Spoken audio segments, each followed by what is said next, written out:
বছর, দীর্ঘ 200 বছর ধরে আমি দেখেছি আমার সন্তানদের ওপর অত্যাচার, শোষণ, লাঞ্ছনা ও বঞ্চনা। আমার মাটি রক্তে রঞ্জিত হয়েছে, আমার আকাশ কান্নায় ভারী হয়েছে। আমি শুনেছি হাসির মঞ্চে দাঁড়িয়ে ক্ষুদিরামের অমলিন হাসি।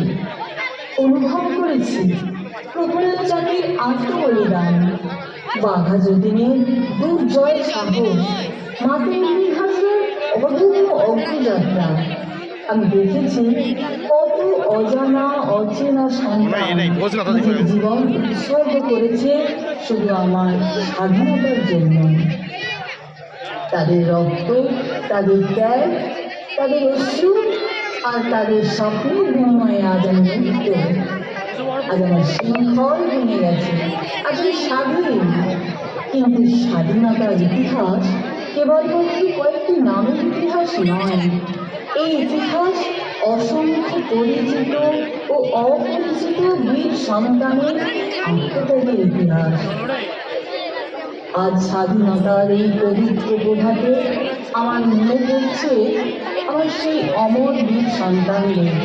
ক্ষুদিরাম হাসি মুখে ফাঁসির মঞ্চে দাঁড়িয়ে শিখিয়েছিল দেশপ্রেমের কাছে মৃত্যু অতি তুচ্ছ। বাঘা যতীন ঘোষণা করল, আমরা দেশের জন্য মরব, জাতি জাগবে, যুব সমাজ জাগবে। সূর্য সেন চট্টগ্রামের মাটিতে জ্বালিয়ে দিল স্বাধীনতার প্রথম শিক্ষা। বীর সুভাষ, যার বজ্র কণ্ঠে ধ্বনিত হয়েছিল, স্বাধীনতা ভিক্ষায় মেলে না, ছিনিয়ে আনতে হয়। তোমরা আমাকে রক্ত দাও, আমি তোমাদের স্বাধীনতা দেব। প্রীতিলতা, বিনয়, বাদল, দীনেশ, কানাইলাল, রাসবিহারী, ভগৎ সিং, রাজগুরু আরো কত শত পরিচিত অপরিচিত শহীদ, যাদের রক্তে রঞ্জিত হয়েছে স্বাধীনতার পর। কিন্তু আজ আমি বলবো আমার এই দুই কন্যার কথা। বয়স তাকে থামাতে পারেনি, দুনিয়া তাকে ভয় দেখাতে পারেনি।